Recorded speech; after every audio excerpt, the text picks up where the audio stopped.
Hey guys, Blue Bear Crypto back with another video. Today I'm going to try and sort a problem out with my octominer.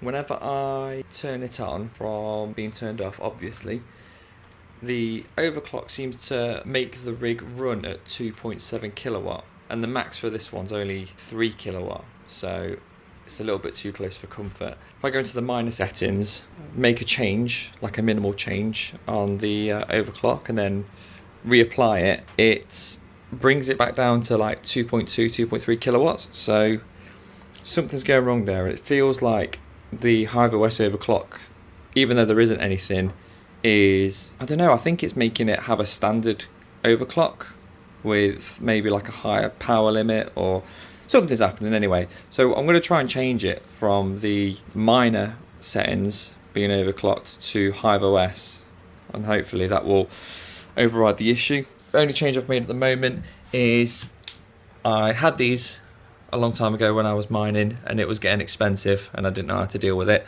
These are just basic timers. I wasn't going to get the Wi-Fi ones because I didn't want an extra thing that could go wrong. I basically set my time. So for example, last night, whilst I'm trying to mine only in the cheap times and not in the more expensive times, I can set my time. So I was mining between 1 and 6. That was on this one.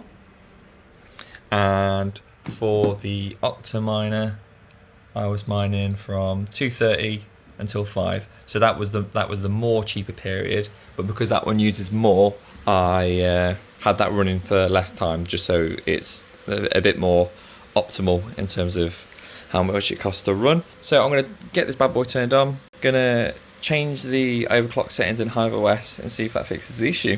Let's go to the computer.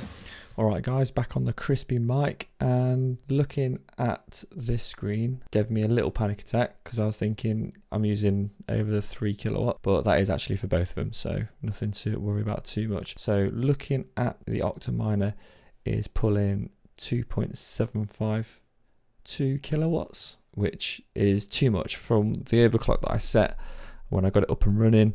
Yeah, that's just more than what I had. There must be some overwrite on the power limit, or it's just putting a standard clock on it and overwriting the overclock in the miner. So yeah, we're going to just change, we're going to get rid of this. The short-term fix that I used to do would be to just make some sort of change in the overclock settings and then just update it, and that would give me the power usage that I was wanting. But yeah, we're trying to make a more permanent solution now that I'm trying to turn the rigs on in the early hours of the morning. Alright, so refresh that now. It's showing as, well, it was showing as 2.7. So it's just starting up. We're on 539 watts. So we'll just wait for that to build up for a second. Just showing there's no overclocks on HiveOS, so there's no reason why it should be going. We're on 1.734 kilowatt at the moment, so it's just building up. Nice one, 2.252 kilowatt. So that's what it would show as soon as I've set up the miner in the flight sheet and done the overclocks that I wanted to, but through the miner, not through HiveOS directly.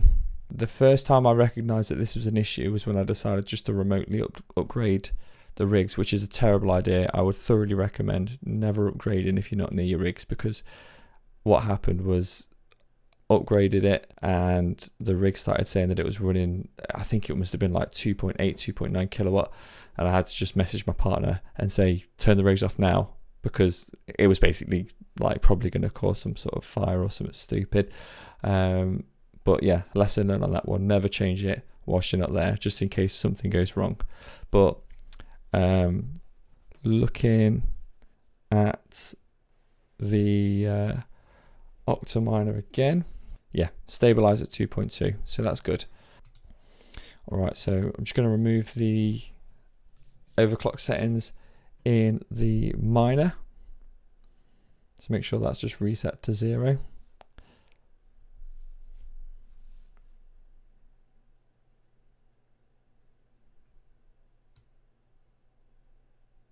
And going into the HiveOS overclock settings, I'll just copy and paste the settings that I used.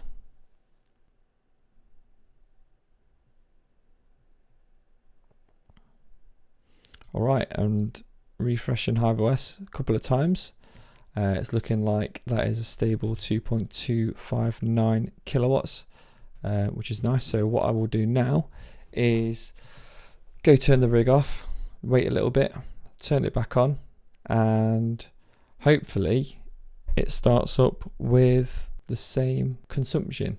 Alright guys, so reloading back into the page, it looks like we're done. We've opened it up, we've got 2.212 kilowatt, a lot lower than 2.7. I'm pretty happy with that. The overclock has stayed the same. I'm actually going to bump this overclock.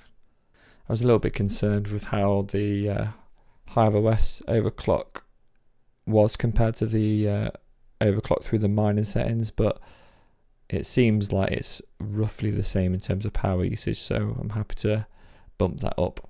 That's looking like it's fixed, so that's a bit of a relief. That'll save me when I'm having the rigs turned on in those low power periods. At the moment, strategy is just to use a minimal amount of electricity. Yeah, just try and keep costs low for this period, and then in the next few months we're probably just going to try and smash it as much as we can.